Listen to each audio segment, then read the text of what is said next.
बाजार बोलता है, इसमें हम FIs का डेटा पढ़ने की कोशिश करते हैं और उसके बाद ग्लोबल मार्केट्स और गेनर्स और लूजर्स। तो एक बार शुरुआत करते हैं FIs के डेटा से। तो FIs ने एज यूजुअल फ्राइडे को भी जो उनकी पैटर्न है उसमें उन्होंने पैटर्न को चेंज नहीं किया। 1323 करोड़ की सेलिंग ही की है, लेकिन DIs ने थोड़ा सा पैटर्न अपना ये सही रखा कि उनकी जो बाइंग थी वो लगातार 2500-3000 की रेंज में चल रही है, तो उसका एक फ़ायदा मिल रहा है इंडियन मार्केट को। तो 2545 करोड़ की बाइंग DIs की तरफ से देखने के लिए मिली है। एक बार देख लेते हैं आज ग्लोबल मार्केट का हाल। डाउ जोन्स तो फ्राइडे के सेशन में थोड़ा सा प्रेशर में था। कारण था वहाँ पर कुछ IT और टेक से जुड़े हुए शेयर्स में सेलिंग देखने के लिए मिली, उसका एक इम्पैक्ट देखने के लिए मिला कि डाउ जोन्स में गिरावट देखने के लिए मिली। शंघाई फ्लैट है विद द नेगेटिव बायस्ड। हैंसेंग में करीब 0.5% की गिरावट है। निकाई में करीब 0.25% की गिरावट देखने के लिए मिली है। कोस्पी थोड़ा ग्रीन मार्क के साथ चल रहा है, तो यहाँ पर करीब 0.25% की बढ़त देखने के लिए मिल रही है। वहीं पर देख लेते हैं आज के टॉप गेनर्स और लूजर्स कौन से काउंटर हैं जो कि आज के इस फ्लैटिश बाजार में अपनी आउट परफॉर्मेंस दिखा रहे हैं। तो क्रीमलैंड लेमिनेशन करीब 10.5%। ITI लगातार अच्छा चल रहा है, ये काउंटर 8.5% आज भी ऊपर है। रिलायंस इंडस्ट्रियल इंफ्रा करीब 6%, जैकॉर्प 6%, आइनॉक्स ग्रीन करीब 6%। तो ये कुछ एक काउंटर्स हैं जिन पर कि आज इम्पैक्ट देखने के लिए मिल रहा है। RIIL और जैकॉर्प।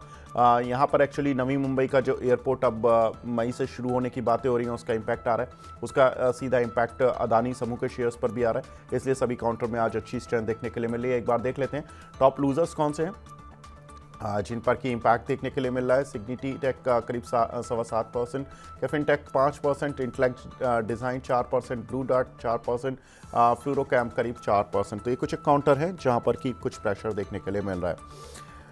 बढ़ते हैं आगे और कुछ एक ग्लोबल खबरों की तरफ नज़र डालते हैं। अमेरिका में जैसा आपने बताया कि फ्राइडे का सेशन तो थोड़ा सा टेक शेयर्स पर हावी देखने के लिए मिला, लेकिन मूडीज़ की तरफ से एक स्टेटमेंट आया कि उनका कहना है कि ट्रंप की पॉलिसी शेयरों के लिए तो अच्छी रहेगी लेकिन इकोनॉमी के लिए अच्छी नहीं रहेगी। रॉबिन जी, क्या मानते हैं आप? अब डोनाल्ड ट्रंप आने ही वाले हैं 20 जनवरी से, और जितना मार्केट चुनाव का इंतजार नहीं कर रहा था उससे ज़्यादा इंतजार तो अब उनके प्रेसिडेंट बनने का कर रहा है, क्योंकि उनकी जो बाइट्स हैं, उनके जो स्टेटमेंट हैं, वो प्रेसिडेंट सेलेक्ट होते ही आने शुरू हो गए। सर, आप कैसे देख रहे हैं ये वॉलेटिलिटी? आपको लग रहा है इसीलिए 6 महीने आपने थोड़ा कॉशियस नोट बताया, पहले 6 महीने? देखिए, थोड़ा इतने पॉजिटिव साइंस दिख नहीं रहे हैं। मैंने वो इंटरव्यू सुना जिसकी आई थिंक आपने रेफरेंस लिया। आई थिंक पहला स्टेटमेंट ही वहाँ से एक वर्ड आया negative. He is very negative about overall economic of US stocks का। तो वहाँ पे उन्होंने बोला फ़ायदा होगा क्योंकि टैरिफ लगेंगे इंडिया अमेरिका में, माल बनेगा वहाँ पे, कंजम्पशन होगा।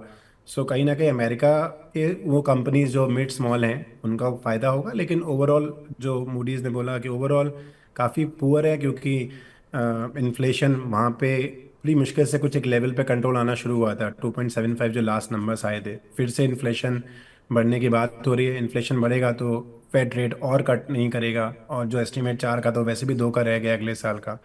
सो जो ये टैरिफ की बात है, फिर डिपोर्ट करने की बात होती है, या जो इमिग्रेंट वर्कर्स हैं जो अल्टीमेटली अमेरिका को बनाए हैं, अगर आप वैसे देखो, अगर वो उन पे बहुत बैन होगा, तो ओवरऑल इन्होंने लॉन्ग टर्म एक अच्छी खबर नहीं है। लेकिन हमने पहले भी ये बात हमेशा बात की है कि करनी और कतनी में फ़र्क हो जाता है ट्रम्प की। तो हमें थोड़ा सा यही वेट एंड वॉच वाला सिचुएशन लास्ट टाइम से है। काफ़ी काफ़ी इवेंट फुल होने वाला है ट्रम्प के, जो hardly a month now, less than a month now. तो मुझे लगता है कि इकोनॉमिक्स ऑफ कोर्स नेगेटिव है इन अ ब्रॉड सेंस। और इंडिया पे हमें थोड़ा उसका, इंडिया और US की वैसे डायरेक्ट कोरिलेशन नहीं है। इवन दो ग्लोबल मार्केट्स, अगर US जैसे मार्केट्स में वीकनिंग होती है तो पूरी दुनिया में वीकनिंग होती है। लेकिन हमारे RBI फॉर एग्जांपल फिर भी थोड़ा एग्नोस्टिक है, क्योंकि हमें अपना फूड इन्फ्लेशन कंट्रोल मेन रखना है। अगर हम वहाँ पे कंट्रोल रख पा रहे हैं, हमारी इकोनॉमी अगर इस क्वार्टर में थोड़ी ग्रोथ दिखा रही है, तो मुझे लगता है RBI को कहीं ना कहीं रेट कट करना शायद इजी रहेगा। भले US रेट थोड़ा स्लो भी कट करे तब भी। सो मुझे लगता है थोड़ा वेट एंड वॉच है ये वाला जो पूरा सिनेरियो है। बिल्कुल, तो वेट एंड वॉच का सिनारियो है और मार्केट में अभी पहले कुछ एक ट्रिगर्स आ जाएं, खासतौर से डोनाल्ड ट्रंप प्लस कंपनीज के रिजल्ट्स, तभी 20 जनवरी के बाद ज़्यादा आउटलुक स्ट्रांग हो जाएगा, क्योंकि आईटी कंपनीज़ के भी ज़्यादातर रिजल्ट्स आ जाएंगे और बैंकिंग सेक्टर के रिजल्ट्स आने शुरू हो चुके होंगे। Leading bank like HDFC bank और कुछ एक जो प्राइवेट सेलेक्टेड बैंक हैं उनके रिजल्ट या तो आने वाले होंगे या आ चुके होंगे, तो उससे एक बैंक प्लस आईटी निफ्टी का एक आउटलुक मिल जाएगा। लेकिन अंशुल जी, कुछ एक काउंटर्स में स्ट्रेंथ देखने के लिए मिल रही है, रिलायंस इंडस्ट्रियल इंफ्रा और जैकॉर्प। सर, ये दोनों काउंटर आज तेज हैं, इनफैक्ट अदानी एंटरप्राइजेस भी तेज है, क्योंकि खबर है कि नवी मुंबई का जो एयरपोर्ट है वो मई से शुरू होने जा रहा है और इनका कुछ लैंड का, एसईजी का, एसईजेड का जो जैकॉर्प और रिलायंस इंडस्ट्रियल इंफ्रा की स्टोरी हमेशा प्ले होती है वो इस समय प्ले होने लगती है। सर, कैसे देख रहे हैं इन दोनों काउंटर्स को स्पेशली? देखिए, रिलायंस इंडस्ट्रियल इंफ्रा में तो 1240 निकलने के बाद चार्ट में मोमेंटम आएगा, तो फिलहाल वॉइड ज्यादा है 1240 के व्यू के साथ। ये 1240 निकला तब बड़ी तेजी डेवलप होगी। जैकॉब में जरूर चार्ट पैटर्न पलटते हुए दिख रहा है, वीसीपी पैटर्न की फॉर्मेशन है, ऑलरेडी 52 हफ्ते निकल चुके हैं। ये 423 तक काउंटर चला जाएगा। 423 के ऊपर जब ब्रेकआउट लेगा तो 700 रुपए तक के टारगेट बनेंगे। तो फिलहाल वीसीपी के हैंडल की फॉर्मेशन है, ऊपर 423 तक जा सकता है जी। तो यहाँ पर दोनों ही काउंटर पर राय मिली है। रॉबिन जी, अगर देखें तो एक और स्टोरी जो इंटरनेशनल मार्केट में प्ले हो रही है वो है होंडा निसान का मर्जर। और जब से ये स्टोरी प्ले आउट हुई है, होंडा का शेयर जापानीज़ मार्केट में करीब 21% पिछले एक हफ्ते में ही उछल गया है। उन्होंने लास्ट मंडे इस अनाउंसमेंट को ऑफिशियल रूप दिया, उसके बाद हमने देखा कि काउंटर ज़बरदस्त तेज हुआ है। जुलाई 1988 के बाद होंडा के शेयर में एक वीक में सबसे ज़्यादा तेज़ी पिछले ही वीक में देखने के लिए मिली है।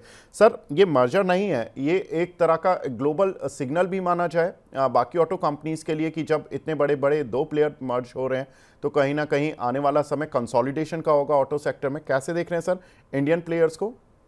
जी, न्यूज़ तो काफ़ी आई थिंक बड़ी इम्पैक्टफुल है और कहीं ना कहीं मिस्टुबिशी का भी उसमें हमें क्लैरिटी आएगा कि आगे जाके क्या हो रहा है। बिकॉज निसान के लिए तो देखिए मजबूरी थी, there was kind of no option.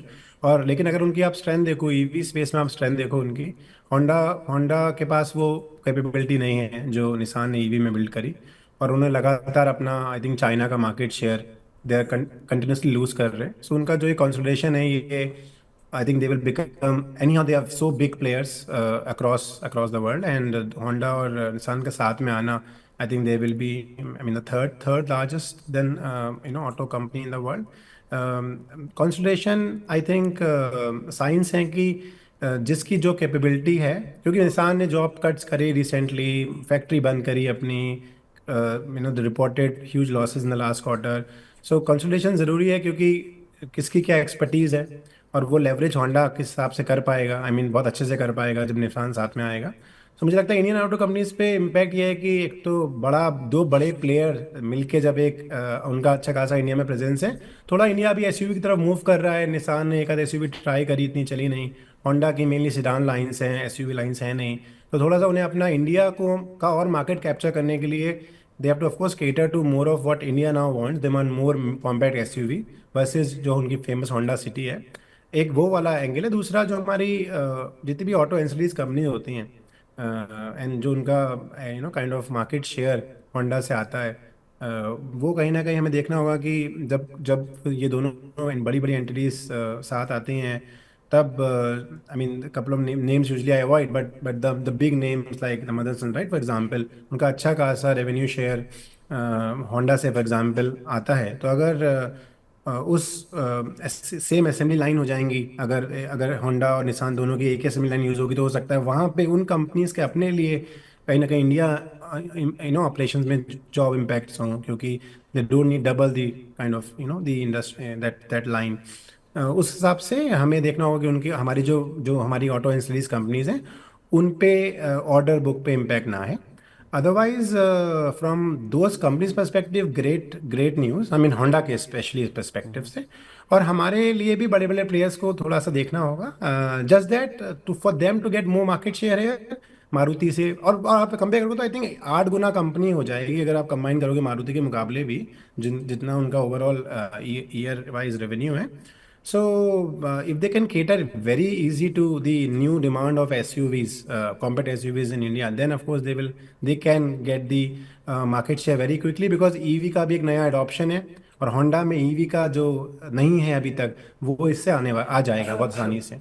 सो देख, ये भी एक वेट एंड वॉच है, बट मज़ा आएगा। This is a very very good, you know, I mean a very thing to watch for the next couple of you know couple of months and year. बिल्कुल। तो बड़ी interesting play है, लेकिन interesting play एक और भी है आज वोडाफोन आइडिया, जहां पर कि करीब 7% का मूव देखने के लिए मिल रहा है। अंशुल जी, इसमें एक खबर है, वैसे तो ये खबर पहले भी आ चुकी थी कि डिपार्टमेंट ऑफ टेलीकॉम ने जो बैंक गारंटी थी उसको वेवर कर दिया था, लेकिन ये जो क्लैरिफिकेशन आना था, जो इसको पूरी तरह से वो अब आ चुका है कि हाँ, इनको ये जो रिलीफ है वो मिल गया है। तो इसका कितना इम्पैक्ट देख रहे हैं, क्योंकि काउंटर को करीब जो कंपनी है उसको 24,800 करोड़ रुपए का एक बैंक रिलीफ मिला है। तो बैंक गारंटी अब उनको नहीं देनी होगी। इसका रिलीफ ये होगा कि इनको वर्किंग कैपिटल पर थोड़ा सा ईज आउट हो जाएगी। इन्हीं का पैसा अब इनको ये खर्च कर पाएंगे 24,800 करोड़ रुपए अपने एक्सपेंशन पर। सर, कैसे देख रहे हैं इस खबर को, और कितना बड़ा मूव होना चाहिए था? क्या आ चुका है उतना बड़ा मूव, या अभी और बचा है? तो देखिए, थोड़ा बाउंस बैक कर सकता है, 9 रुपये 90 पैसे तक ये रैली आ सकती है। बट अगेन क्वेश्चन वही आता है, क्या इस बाउंस बैक रैली के लिए या इस मूव के लिए मैं लॉन्ग प्ले करूंगा? तो मेरा जवाब वही होगा, मैं बिल्कुल भी स्टॉक को सेलेक्ट नहीं करूंगा। ओवरहेड रेजिस्टेंस इतने ज्यादा है कि हर ब्रेकआउट ऑलमोस्ट फेल हो जाता है या सस्टेन भी करता है तो अपने टारगेट्स नहीं अचीव कर पाता है। तो क्या मैं इसको प्ले करूंगा? मैं बिल्कुल प्ले नहीं करूंगा। टेक्निकली 9 रुपये 90 पैसे तक जा सकता है। ठीक है, टेक्निकली 9 रुपये 90 पैसे तक जा सकता है, लेकिन फिलहाल इस बाउंस बैक को अंशुल जी तो प्ले नहीं करने वाले हैं। रॉबिन सर, एक और इम्पॉर्टेंट डेटा जो कि कल इंडियन मार्केट के लिए रहेगा वो होगा फिस्कल डेफिसिट, क्योंकि अक्सर हम देखते हैं कि बजट में गवर्नमेंट की स्पेंडिंग, सारा बजट का एक जो सार होता है वो फिस्कल डेफिसिट डेटा में दिख जाता है कि अगर गवर्नमेंट कहती है कि हम फिस्कल डेफिसिट को कम करेंगे, तो एफआईज इसको पॉजिटिवली लेते हैं। लेकिन इवेंचुअली इसको जो कंपनीज होती हैं या सेक्टर्स होते हैं वो इस तरह से लेते हैं कि कहीं एलोकेशन हमारे लिए कम तो नहीं हो रहा है, गवर्नमेंट की स्पेंडिंग कम तो नहीं हो रही है। अब ये फिस्कल डेफिसिट का डेटा वैसे तो हर महीने आ जाता है, लेकिन इस बार इसलिए इंपॉर्टेंट है क्योंकि बजट से पहले इस डेटा पर सभी की नज़रें रहेंगी।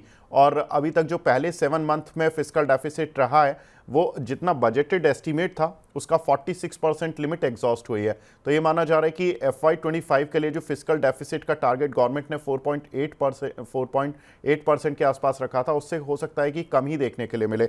सर, कैसे देख रहे हैं फिस्कल डेफिसिट को और उसका impact on the relative sectors पर? आई थिंक अच्छी न्यूज़ हुई। अगर हमने पिछले बजट में जुलाई में बोला कि 5.1 से अब हम 4.8 की तरफ कोशिश करेंगे, और अब आप बोल रहे हो 46% ऑलरेडी अचीव हो गया है, वो भी ऐसे क्वार्टर्स, इतने टफ क्वार्टर्स निकले हैं। अभी तो कंजम्पशन इस इन क्वार्टर्स में हो रहा है। अभी तो यू नो रूरल कंजम्पशन भी बढ़ रहा है, शादियां हो रही हैं। तो यहाँ पे तो मुझे लगता है कि अगर 46% हम पहुँच गए हैं तो हम आराम से अपना फिजिकल डेफिसिट टारगेट अचीव कर लेंगे, और मे बी बेटर करें, क्योंकि टैक्स कलेक्शंस बहुत हाई हैं। सो मुझे लगता है वैसे अच्छी न्यूज़ है, very positive sign to the world economy that India is, जो हमने सोचा जुलाई में बजट में, पिछले बजट में, अगले बजट तक, we we are on the right track. So मुझे लगता है ये एक अच्छी खबर है। और नंबर्स ऑफ कोर्स बहुत मैटर करते हैं, क्योंकि यहाँ पे अभी हम इस मैक्रो इकोनॉमिक सिचुएशन में आ गए हैं कि कहीं ना कहीं एफवाइज का सपोर्ट हमें वापस चाहिए अगले क्वार्टर में। डीआईज ऑफ कोर्स बहुत अच्छे से सपोर्ट कर रहे हैं, बट मुझे लगता है एक और क्वार्टर है मार्च तक जो खींच पाएगा। और ये जो मैसेज पास करना है यू नो हमें, इन टर्म्स ऑफ हमारा कहाँ कैपेक्स पे ध्यान है, वो हम कर रहे हैं, वो हम फिर भी कर रहे हैं अभी। और मुझे लगता है कि नंबर्स देखते हैं कैसे रहते हैं, लेकिन फिजिकल डेफिसिट जहाँ तक है it is in control. And I think we are getting the number, we are on target, even better than target, because हमारी टैक्स कलेक्शंस बहुत हाई है। तो मिड एमएसएमई स्पेस में अभी भी धंधे अच्छे चल रहे हैं। और रूरल कंजम्पशन, अर्बन कंजम्पशन भला ही बहुत बड़ा न्यूज़ रहा, बहुत बड़ा यू नो प्रॉब्लम रहा पिछले क्वार्टर में, लेकिन रूरल कंजम्पशन में अच्छी काइंड ऑफ प्रोग्रेस दिखी। खाली एक फूड इन्फ्लेशन का एक बड़ा मुद्दा है जो कि थोड़ा हमें कंट्रोल में लाना है, कि फूड 8-9% अगर इन्फ्लेट होगा तो उतनी लोगों की इनकम नहीं इन्फ्लेट हो रही है उस सेगमेंट की जो इम्पैक्ट होती है। अगर वो चीज़ कंट्रोल में आ जाए, then we have more kind of power to RBI to cut rates and give more money in the hand of end user, right?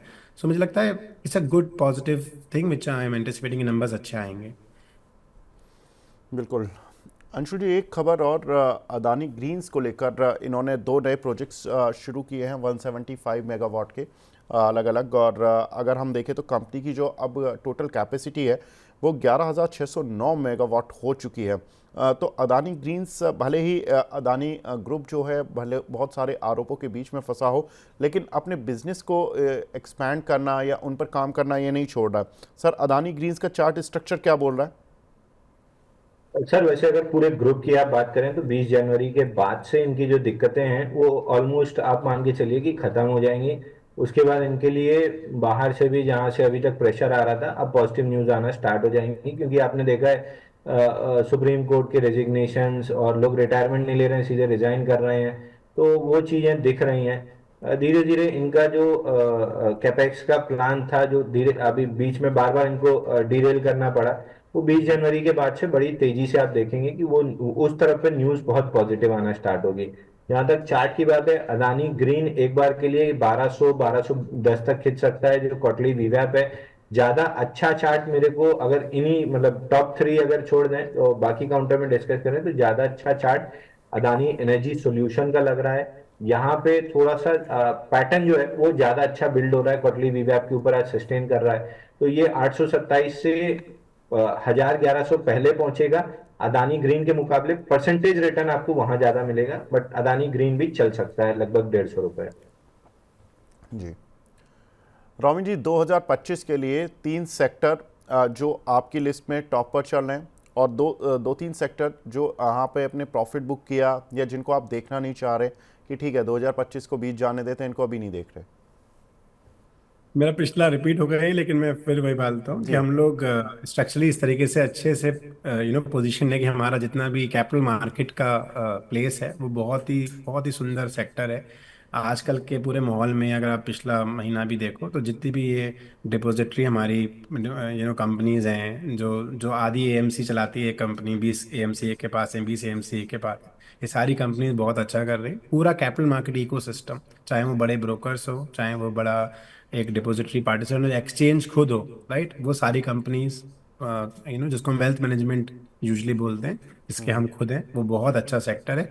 2025 में पैसा बनना है तो वहीं बनना है कहीं ना कहीं। मतलब निफ्टी फाइनेंशियल सर्विसेज की अगर हम बात करें तो उसमें एक बहुत बड़ी पॉकेट एएमसी और कैपिटल मार्केट ले जाएगा। प्राइवेट बैंक्स को वैल्यू नहीं मिली, अनलॉकिंग नहीं हो पाई है। आई थिंक वो हमें थोड़ा वेट तो करना ही पड़ेगा बजट का और 2 क्वार्टर्स का। और मुझे लगता है अगर आप बैंक निफ्टी और निफ्टी का अभी कंपैरिजन देखें तो निफ्टी बैंक हमारा इस साल भी स्ट्रॉन्ग रहा कंपेयर टू निफ्टी ओवरऑल। तो निफ्टी में एक बड़ा सेक्टर एफएमसीजी ने बहुत हमें तंग किया, तो वो एक सेक्टर है जो हम नहीं देख रहे, एफएमसीजी सेक्टर हम जो नहीं देख रहे हैं, जहाँ पे हमें स्ट्रेंथ नहीं दिख रही है। आईटी एक सेक्टर है। सो कैपिटल मार्केट्स एक बहुत बड़ा सेक्टर जो हम बहुत ही बुलिश है। हमारे कुछ प्रोडक्ट्स उसके अराउंड बने हैं जो हमने अभी लॉन्च किए हैं अगले साल के लिए, दिवाली से दिवाली तक। फिर आईटी ऑफ कोर्स एक सेक्टर है। और मेटल मुझे लगता है थोड़ा चाइना पे लिंक हो जाएगा। वहाँ का कैसा रहता है इन टर्म्स ऑफ ये जो टैरिफ का पूरा सिचुएशन अनफोल्ड होता है, वहाँ की अपनी पॉलिसीज कैसे ईज आउट होती है। फिर हम तीसरा सेक्टर वो ट्राई कर रहे हैं। एफएमसीजी हम बिल्कुल नहीं देख रहे हैं आज के टाइम पर।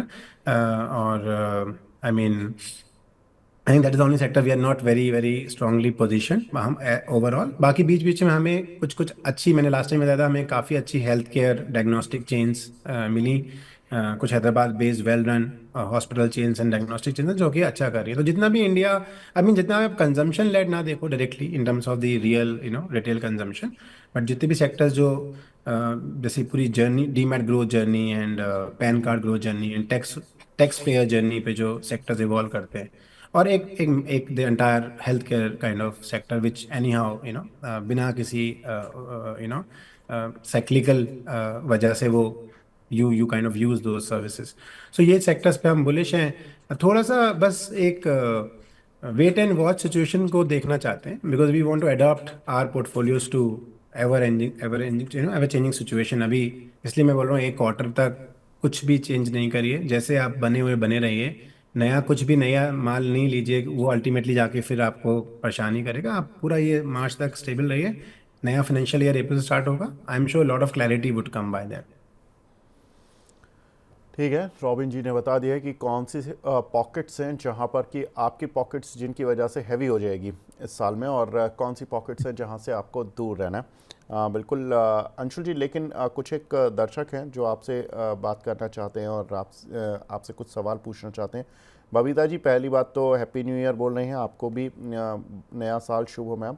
और अंशुल जी, आपको भी बधाई देनी है। और हुडको पर इनका सवाल है सर, 320 के टारगेट 320 का इन्होंने लिए हुए हैं, पूछिए कि क्या करना चाहिए। सर हुडको पे तो मैं बताता हूँ, लेकिन एक रॉबिन जी से मेरा भी सवाल है, तो हुडको के बाद में लेता हूँ उसको। हुडको फिलहाल क्वार्टरली अब अपना तोड़ रहा है। 201 रुपए का जो प्रीवियस टारगेट है वो टेस्ट करेगा, और उसके बाद 149.75 आते हुए दिख रहा है। प्री बजट रैली किसी में भी नहीं बन रही है। एक्सपेक्टेशन बिल्ड हुई थी दिसंबर स्टार्ट में, बट एंड दिसंबर में पूरी फिजल आउट हो गई है। किसी भी पीएसयू में बहुत अच्छी कोई प्री बजट रैली नहीं डेवलप हो रही है। अगर नहीं होती है तो थर्ड वीक जनवरी आते आते ये स्टॉक्स काफी तेज पिटेंगे। जो next last leg of selling की जो मैं एक्सपेक्टेशन रख रहा हूँ फ्लैश वाली, वो प्रोबेबली जनवरी थर्ड वीक से स्टार्ट हो जाएगी। ठीक है, अंशुल जी आपको सवाल पूछ रहे थे रॉबिन जी से। मैं ये जी पूछा था सर कि अभी जैसे रॉबिन जी ने बताया कि टैक्स कलेक्शन हमारा बहुत अच्छा हुआ है, तो जब जीएसटी अच्छे स्तर पे आ गया है और इनडायरेक्ट टैक्स कलेक्शन बहुत बेहतरीन हो गया है, तो क्या डायरेक्ट टैक्स कलेक्शन मतलब गवर्नमेंट धीरे धीरे नरम करेगी या ये वहीं मेंटेन रहेगा? क्योंकि हमेशा अरुण जेटली का स्टैंड रहा था कि 15-20 लाख तक इनकम टैक्स फ्री करने का, वो इनके लिए एक नेगेटिव साबित होता जा रहा है धीरे धीरे करके, जैसे जैसे हम इलेक्शन की तरफ बढ़ेंगे। अभी तो खैर अब 4 साल का समय है, सरकार ना गिरे तो ये क्या इनके लिए नेगेटिव होगा? तो इस पे कुछ वर्क करेंगे या ये ऐसे ही चलता रहेगा? देखिए, ये तो समझना पड़े। कल मैं एक बड़े अच्छे ग्रुप में था, वहाँ पे बात हो रही थी कि जितना भी सीए एसोसिएशन है, आईसीएआई, उनसे ऑफकोर्स सरकार अपने बजट आने से पहले और टैक्सेशन के अराउंड बहुत सलाह मशवरा करती है, क्योंकि अल्टीमेटली जो टैक्सेशन का इम्प्लीमेंटेशन है वो सीएस का की बॉडी करती है। सो कंसल्टेशन पेपर हमेशा उनके पास रहते हैं। मुझे लगता है कि वेट एंड वॉच वाला ही आंसर हो जाता है। देखिए, टैक्सेशन का हमेशा से ऐसा है कि आप अगर आप सेगमेंट देखो in terms of the brackets, तो बहुत ही छोटी जनता रह जाती है जो कि बहुत ही छोटे स्लैब में आती है। उसको बेनिफिट देने से कुछ ही हज़ार का फ़ायदा होता है पर मंथ का। मुझे लगता है कि हमारा ऑब्जेक्टिव एज अ कंट्री हमेशा यही होना चाहिए कि हमें अपना टैक्स नेटवर्क बढ़ाना है, मोर लोगों को उस रेजीम उसमें लेके आना है। उसके लिए क्या करा जा सकता है, चाहे जैसे कि लॉन्ग टर्म कैपिटल गेन्स को बहुत ही सिंप्लीफाई किया गया पिछली साल, वही सही सही तरीके हैं, वही इनिशिएटिव हैं। इंडिविजुअल लेवल पे स्लैब्स चेंज करने से एक सैलरीड इंसान की एक न्यूज़ बन जाती है, लेकिन लेकिन I think new tax regime is the focus of this government. और न्यू टैक्स रेजीम का एक सिंपल सा डायरेक्ट कोरिलेशन ये है कि आपको पैसा कोई पॉलिसी लेके बचाना नहीं है, टैक्स बचाने के लिए इन्वेस्ट नहीं करना है। आप स्टैंडर्ड, आप ज़्यादा कमाइए, टैक्स पे करिए, और उस जो भी पैसा उसको इन्वेस्ट करिए, rather than the other way round. जो जैसे हमारी ओल्ड स्कीम में 4 तरीके हम सोचते थे कि कैसे बचाया जाए, 50,000 कहाँ से लाएं, 1.5 लाख कहाँ से लाएं। सो मुझे ऑफकोर्स नहीं मालूम डायरेक्टली आपका आंसर, बट मुझे लगता है कि हमारा focus as a nation has to be to increase our net for tax payers and simplify our regimes, जैसे कि हमने कैपिटल गेन्स के केस में किया। जी रॉबिन जी, मेरा आखिरी सवाल आपसे है, ये जो आपके जी, पीछे ब्लैक बोर्ड है, इस पे आप क्या समझाते हो लोगों को? देखिए इस पे, अच्छा इस वाले पे या सर ये वाले इसी वाले पर लिखा हुआ है या इस वाले पर, या दोनों पर समझ, बता दीजिए। पीछे तो बहुत अच्छी चीज लिखी है। हमारे हमारे सब्सक्राइबर्स ने बहुत अच्छा एक हमें भेजा। मैं नहीं सर, हमारा ब्लैक वालियत बोर्ड पर, ये तो वॉल पर हो हाँ गया, मैं बोर्ड हाँ पर नहीं, पूछ रहा उस पर हूँ। भी मैं आपको बताता हूँ, क्योंकि बहुत अच्छी चीज लिखी है कि जब बुल मार्केट हो तो आप ट्रस्ट द प्रोसेस, और जब बियर मार्केट हो ट्रस्ट द एबिलिटी। सो ये मैसेज बहुत क्लियर है कि ओके। जब बुल मार्केट में आप हैं तो just trust the process and you make money. जब बियर मार्केट है तो बस एबिलिटी पे ट्रस्ट करिए अपने फंड मैनेजर्स की, एंड आई एम श्योर दिल help you pass the this tough phase. Board में सर बहुत सारे डिस्कशंस होते हैं सर, मीटिंग्स होती हैं, कुछ ना कुछ चर्चा होता रहता है। किस तरीके से क्या करें। आई थिंक ये तो दिन भर रब होता है, फिर अच्छा। नए नए टॉपिक डिस्कस होते रहते हैं। चलिए ठीक है। तो उम्मीद करते हैं कि आपकी ये जो पूरी पॉलिसी है, ये आपके क्लाइंट्स को भी काफ़ी फ़ायदा दे, और सर नया साल आपके लिए बहुत अच्छा रहे। आप विश यू ये वेरी ना हैप्पी न्यू ईयर देश, सर। या आपके दर्शकों के लिए ना आपके लिए wish you a very very happy and prosperous new year sir. Thank you so much. Thank you Robin ji, thank you very much हमसे जुड़ने के लिए।